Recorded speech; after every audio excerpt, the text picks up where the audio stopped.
you sample answers, and I want us to evaluate whether or not you can pick out those complete answers. So here we've got, this is the first question. And so again, this is tying in to what we've already looked at with the comparison between the Spanish and the English colonies. And so I've got a sample answer that I'm going to show you, but I want us to look at the question itself first.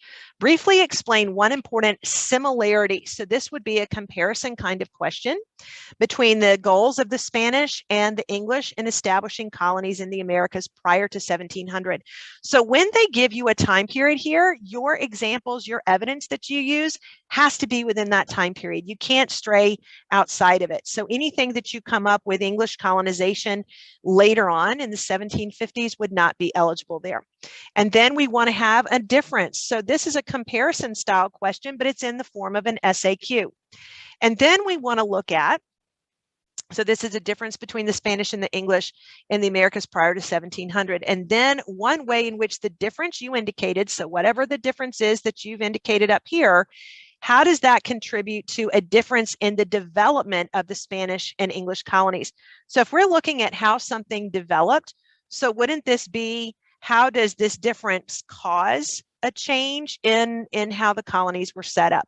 So I want us to look at a sample answer, and I made this answer up, and I want you to think about 3 sentences setting up your answer for each of your short answer question prompts. So if we look at the first sentence, I want you to think about the first sentence is answering the question, give an answer, and then your second sentence would be your examples of the Spanish and the English similarities or the Spanish and the English differences.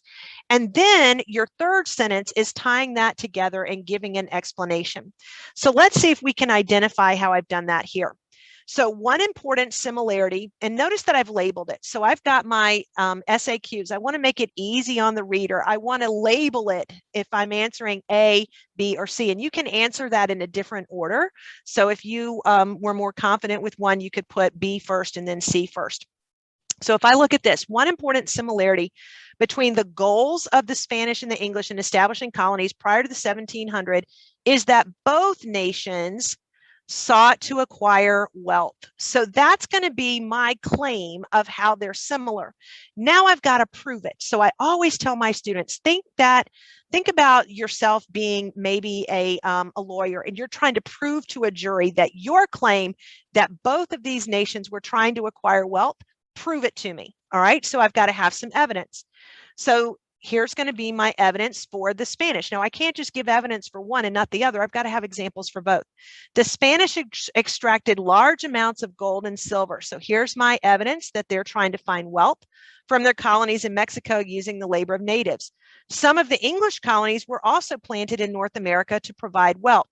Now, notice I say some because some of them, like in New England, we already said were related to religion, but some of them were planted for wealth. An example would be the wealth gained from tobacco production in the Virginia colony. So Spain and England both sought wealth through either mineral extraction or desirable soil and climate in the North America, right? So they're trying to find their wealth either through minerals coming out of the ground or because of what they can grow there.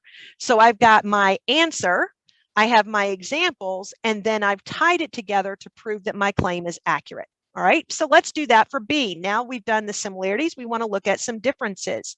So here, let's see if we found our answer. The Spanish and English differed in their approach to religion. So that's my answer. I'm saying they're different related to religion. Now I want to give an example and proof of that.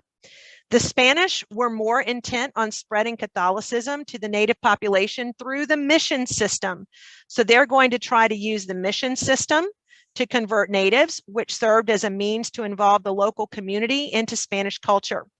The English Puritans instead, right? So I'm saying that the Puritans planted Massachusetts Bay to escape what they viewed as inappropriate Catholic traditions in the Church of England. So this is how they're different. They both are approaching religion differently. This is about trying to convert natives to Catholicism, and this is about trying to escape it. So let me try to tie that together. Spanish and English colonies therefore differed in their fundamental views of the Catholic tradition. So that's going to prove my answer about a difference related to religion. So then we get into this third question. Let me remind you what it is. Explain one way in which the difference you indicated contributed to a difference in the development of Spanish and English colonial societies. So how does this lead to a difference in their societies? So the difference in religion, I've got to stick with the same one that I had above, and how the Spanish and the English colonists interacted with indigenous people. So this is going to lead to a difference in how they interact with the natives, because the Spanish wanted to convert to Catholicism. They worked to integrate the natives into Spanish culture, unequally though, right? So they don't get equality, but they're bringing them in through that and coming into the mission system. And this was not a priority for the English. So I was running out of space here, but I've tied it together. Acculturation of the natives was not part of the early English colonial society. All right, so I've answered those questions and we've got those comparisons. So now if we look at my second example,